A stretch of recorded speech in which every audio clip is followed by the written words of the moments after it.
About today is, this seems like there should be more on this slide. Yeah, this is actually the wrong presentation. I wanted the other presentation to start. That's okay. I have gotten a couple books out. Ancient Aliens on Mars came out last year. Ancient Aliens on Mars 2 just came out a couple months ago. And we're going to talk about that in the second segment. I have lots and lots of slides you will not want for visual stimulation. Come on, buddy. Let's go. No, that's the same. That's the previous. That's the same one again. We've got to go back to the other one. This one. There we go. So thank you, Jeff. We're up and running. So I got 3 books out about ancient aliens. I have Ancient Aliens on the Moon, Ancient Aliens on Mars, and Ancient Aliens on Mars 2. The reason there's an Ancient Aliens on Mars 2 is because there was too much stuff to put in Ancient Aliens on Mars 1. And you got limitations. They're all published by David Hatcher Childress's Adventures Unlimited Press. You can pick them up anywhere, Amazon. I've got copies. I got 1 copy of the Moon and a bunch of copies of 2 back there if you want them today. So the thing that I'm focused on is on the ancient alien side of things. I mean, I comment on a lot of stuff on the show, but where my focus is the evidence for ancient alien visitation on other worlds. Because the reality is you can have, H blocks at Pumapuku, you can have the Great Pyramids, you can have all these places that we like to go to, the Nazca Plains, and you can argue that it's evidence of an alien civilization visiting the Earth, but you can't prove it. But if you can have you find 1 artificial H block on Mars, or you find 1 pyramid on the Moon, or you find even 1 mechanical artifact, some sort of gizmo or gear or something like that on another planet, it's 100% guaranteed that it's alien, or that it proves that it's not from our current civilization. So that's why I'm fascinated by this stuff. I started out with Dark Mission with Richard C. Hoagland back in 2007. That book sold a lot of copies. It was a New York Times bestseller, which made me really happy. I have another book out called The Choice, which is about physics and metaphysics and how it all kind of connects. And that there's a lot of scientific evidence that proves all this hippie stuff that hippies believe. All this New Age stuff is all proven by science. The problem is that most people have just never heard of the experiments. They've never heard of the experiments where, Cleve Baxter hooked up a lie detector to a plant. And as he was walking around, he thought, I think I might burn one of the leaves and see what happens. And the lie detector went nuts. Because the plant knew that what he had thought and was afraid. Okay, so next time, if you're a vegetarian because you don't like the way animals get treated when they get slaughtered, I'm sorry, the plants get just as scared as the animals do. And the weird thing was, in those experiments, they actually found out that the plants actually could tell the difference in intent. In other words, if you really just thought, oh, I'm going to burn a leaf, but you really weren't going to do it, the plants knew the difference. So everything's conscious. And so it talks about a lot of experiments like that that are ignored by even a lot of people in the New Age community don't get how much scientific evidence there is to back these ideas that they have. And then, of course, the Ancient Alien series. And I've got another one coming out next year, Ancient Aliens and Secret Societies, which I'm supposed to be working on right now, but I'm not. I've been lucky enough to do Ancient Aliens. This is Uncovering Aliens. There's the crew that is not going to go forward, I don't think. And notice how everybody's like, why are we listening to the girl? I don't know. But there's Alien. I got to do Aliens on the Moon, The Truth Exposed on Sci-Fi. You may have seen that show. It was really cool. I put on a few pounds for that, but that's what happens. I'm a writer, lunar researcher. That was kind of a cool show. If you didn't see it, you should check it out. There was a few good things on that one. And it's showed on Sci-Fi. I also should have won an Emmy because it was like 30 degrees and it felt like 20 degrees or 10 degrees, and I did not shiver and my teeth did not chatter during the interview at all. It was so cold up in Santa Fe. So when we talk about the Moon, which is where I'm going to get started, there's all kinds of weird stuff on the Moon. There are objects that you just simply cannot explain by any sort of logic. There are, for instance, disc-shaped objects in a hangar on the Moon.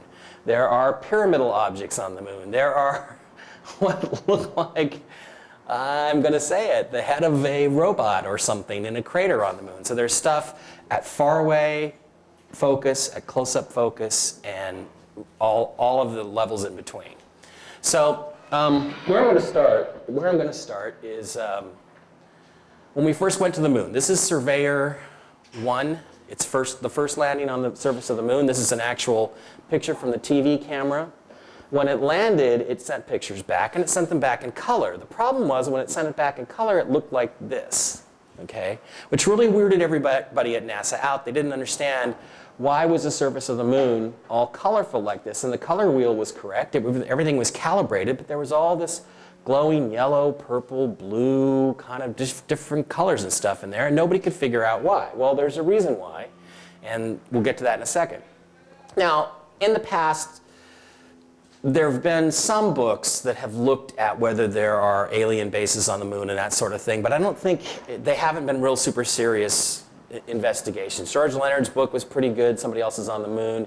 Fred Steckling's book was kind of silly, but they're good background stuff because they give you ideas. And the most interesting thing to me about this book, about Leonard's book, is that Farouk El-Baz, Dr. Farouk El-Baz, who was the lead geologist for the Apollo program and basically was the guy who led the committee, or told the committee, where they were going to land on the moon, actually met with Leonard and talked to him about some of the things he thought he had seen that were artificial. Now, I don't know why a guy would do that, except that I think what he was trying to figure out is how much did this guy, Leonard, how much had he actually figured out? So he met with him, had lunch with him, looked at his pictures, because he wanted to know what Leonard knew, because Dr. El-Baz knew very well there was a lot of artificial stuff on the moon. So this is a picture from Leonard's book. You see this crater here. You got a light haze on, very bright, weird-looking thing. It looks like clouds on the moon. Some people misinterpret these and think that they're clouds on the moon. Here's another picture taken just a fraction of a second later. And if you go back and forth, you can see that, oops, this haze kind of moves. Where's my other button?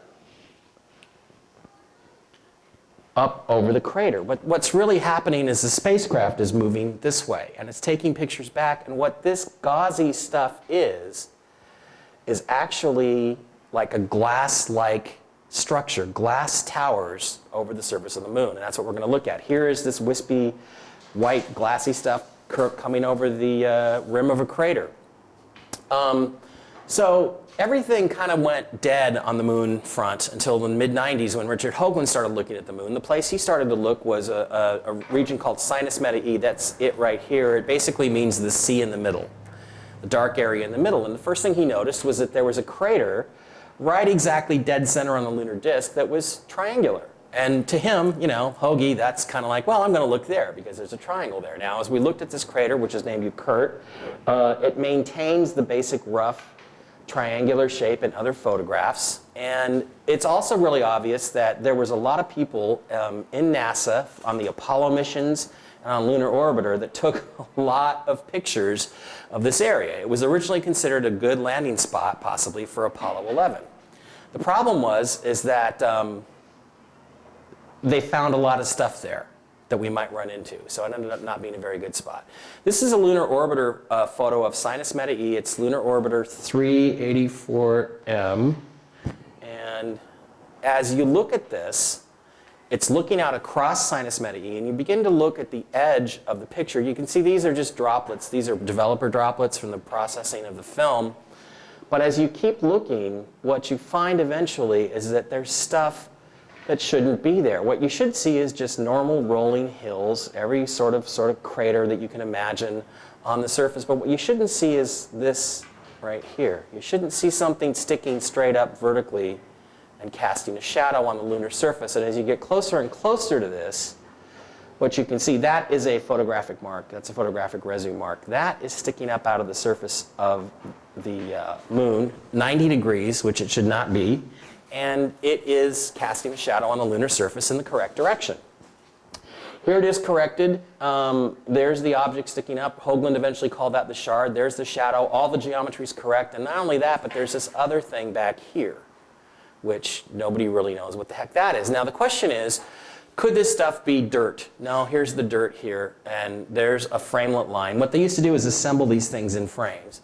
And it can't be a comet or a galaxy or anything like that because their light is too faint. We're talking about exposure times of about 1/250th of a second.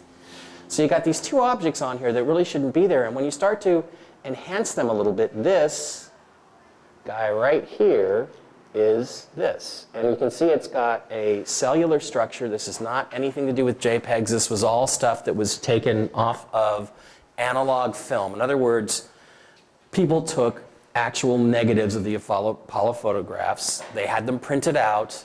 They enlarged them, all using analog processes, and they looked exactly the same as this. So people have tried to claim that some of this stuff recently is digital artifacts. In other words, you scan something in and the scanner just creates a bunch of stuff. That's not what this is. This is actually a coherent structure on the surface of the moon. It's been suggested it was some sort of gas that was coming out, but there's no spray. If there was gas, it would be some sort of spray or something that would be coming off it. It's got this sort of cellular structure to it. Notice again these layers and layers of stuff here. And it's made out of some kind of semi-transparent material. Now this guy back here, this was the shard, he called this the tower. Gets even weirder as you look more close up because again you got sort of this vaguely hexagonal shape here. It's got kind of a bulbous top. There's some hint of guy wires or something supporting it at the bottom. This is a close-up. So again you got layer upon layer upon layer. What, buddy? What? Change tape?